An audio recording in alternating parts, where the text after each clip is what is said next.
E aí galera, os menos piores, boa noite a todos, paz seja convosco. Eu quero deixar hoje, galera, uma reflexão bem rápida sobre o chamado de Pedro para o ministério. Está escrito lá em Marcos capítulo 3, versículo 3 e diante.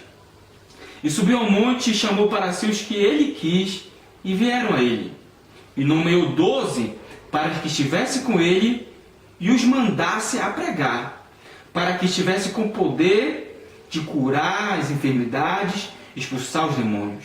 Escolheu Simão e lhe pôs o nome de Pedro, Tiago, filho de Zebedeu, e João, irmão de Tiago. Escolheu André, Filipe e Bartolomeu, escolheu Mateus, Tomé, Tiago, filho de Alfeu, e Tadeu.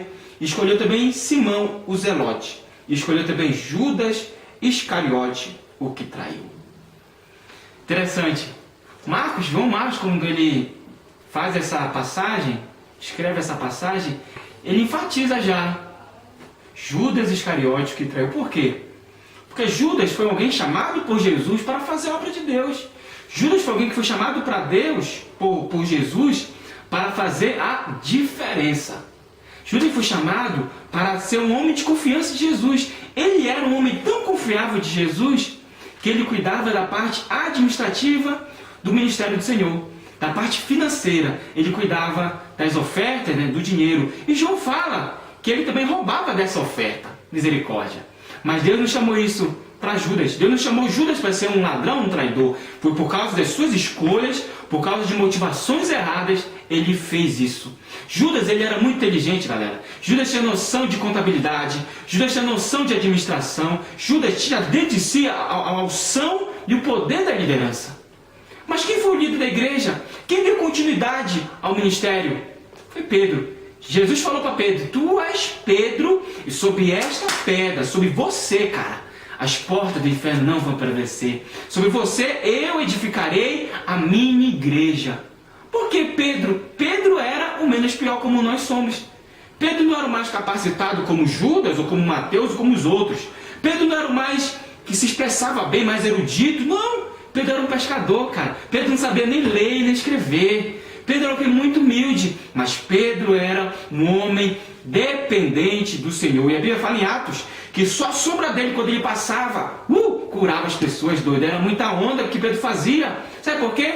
Porque ele era alguém que amava o Senhor. E Deus procura esses homens e mulheres, homens como Pedro, homens que têm suas limitações, e muitas têm suas fraquezas. Quando ele chega e fala para Jesus, Jesus, o povo maneira um pouco a palavra, né? Maneira um pouco, porque as pessoas estão indo embora, Senhor.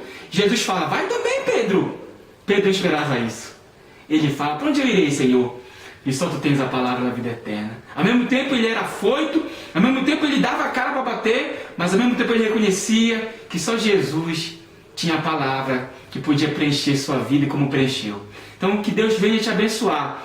Fique com essa palavra no seu coração. Deus te chamou para você ser um Pedro, ser alguém que faça diferença. Faça diferença na sua casa, no seu trabalho, no seu colégio, na sua faculdade, aonde você estiver. A Bíblia fala: os milagres seguirão aqueles que crêem. Então que Deus te abençoe, que você venha se levantar como um Pedro, um menos pior, alguém que depende do Senhor e faça o inferno estremecer.